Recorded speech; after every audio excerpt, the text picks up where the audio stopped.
All right, we're back again. Hopefully, had a few mix-ups here. Deepstate's trying to bring us down. Guys, go to thespellbreakerspodcast.com or buymeacoffee.com/thespellbreakerspodcast if you want to own the Deep State. So just to wrap this up, I think David Icke's post here really exemplifies what I'm speaking about here, right? He's making the case that this has long been scripted. Musk, Carlson, Rogan, Tate, Peterson, Brand, and all the rest, right? Exactly as I've been saying. They may each have useful things to say about some of the dots, but they stand as a collective blockade to the deep levels of the rabbit hole within which their dots are mere symptoms, not the cause. These are now the mammies of the new mainstream alternative media. That's exactly it. Right? As the mainstream media has collapsed, we now see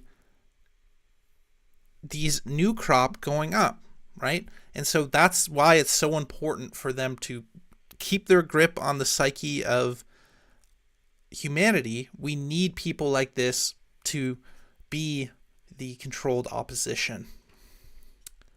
They are now the new mammies of the new mainstream alternative media, with Musk at its summit decreeing what is and treated as a god while fronting up companies SpaceX, Neuralink, Tesla that are essential to the cult agenda that these mammies claim to oppose. Where is the question of how someone can be officially the richest man in the world while opposing the cult, without whose support his business empire would collapse in a day? Yeah, it's a very, very good point.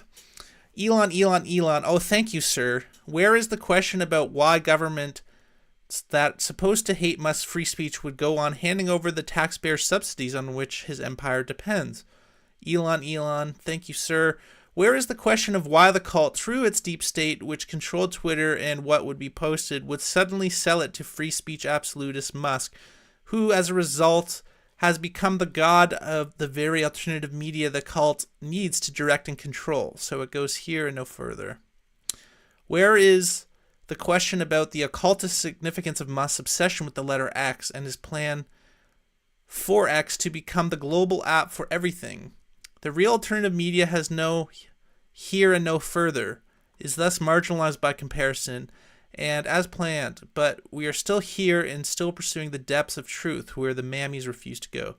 Cue abuse from the mammy believers, but they'll see, or maybe blinded from the light of the Elon God, they won't. It's funny that this is all being said on Twitter, right?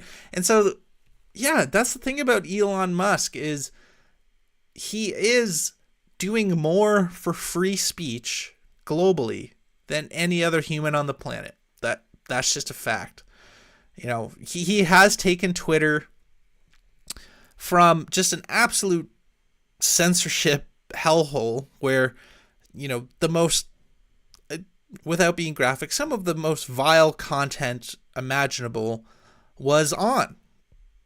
And even one of the CEOs of Twitter said, yeah, it doesn't violate Twitter's policy to post, you know,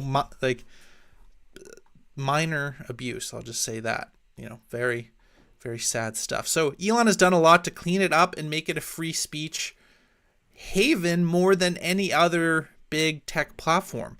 But a lot of people are still censored on Twitter. And a lot of people who didn't really do that much wrong are still censored on Twitter, you know. So it's funny. David Icke speaking truth against, you know, Elon Musk on Elon Musk's platform. It's a ride, man. It is a ride. For the people who say that this is not the most entertaining timeline, guys, just Twitter is the best. So let's see. It's a bit more Alex Jones here, and we'll wrap it all up.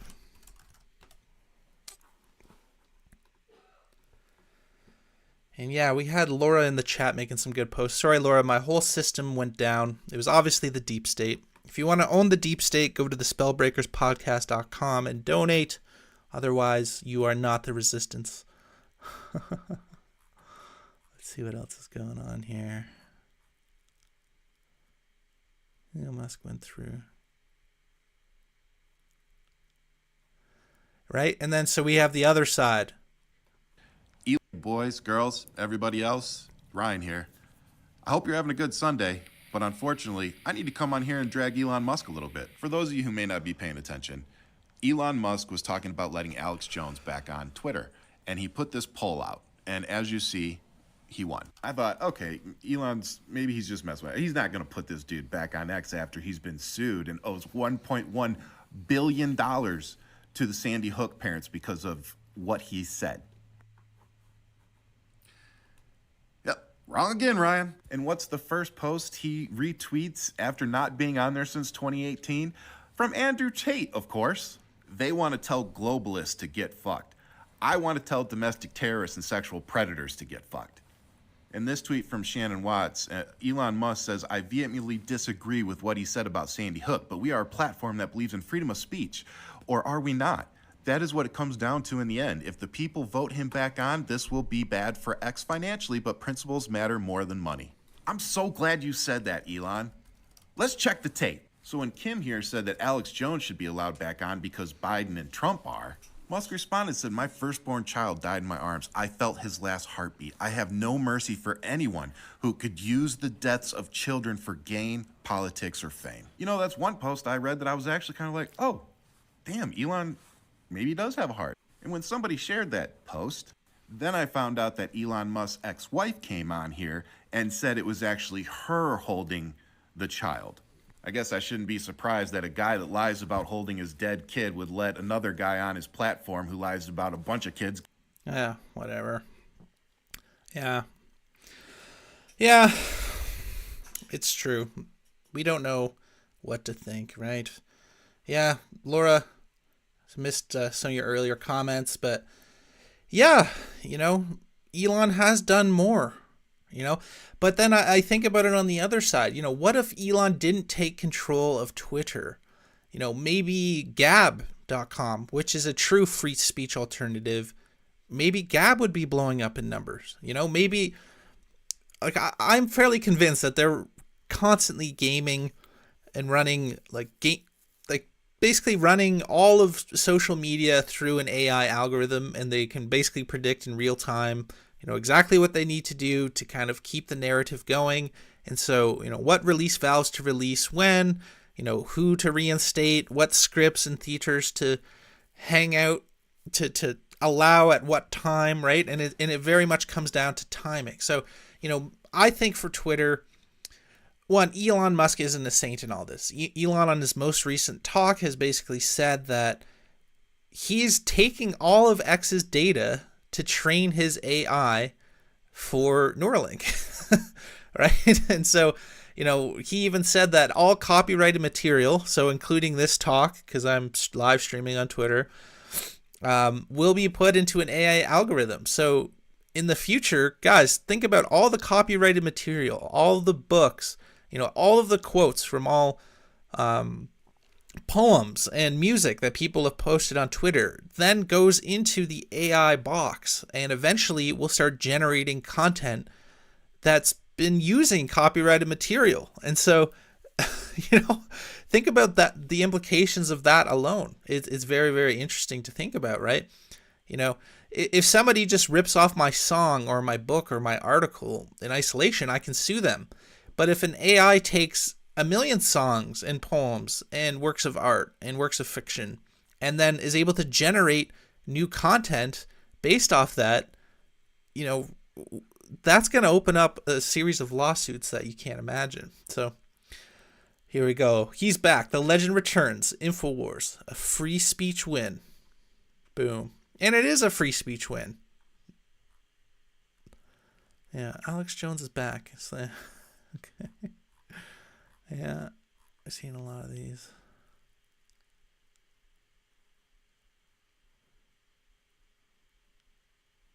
Modern Warfare.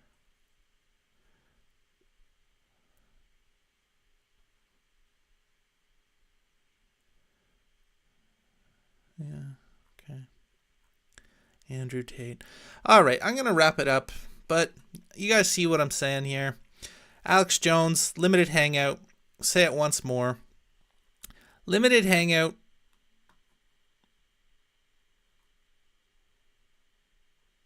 is spy jargon for a favorite and frequently used gimmick of the clandestine professionals when the veil of secrecy is shredded and they can no longer rely on a phony cover story to misinform the public.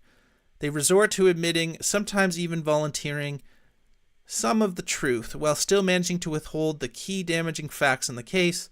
The public, however, is usually so intrigued by the new information that it never thinks to pursue the matter further.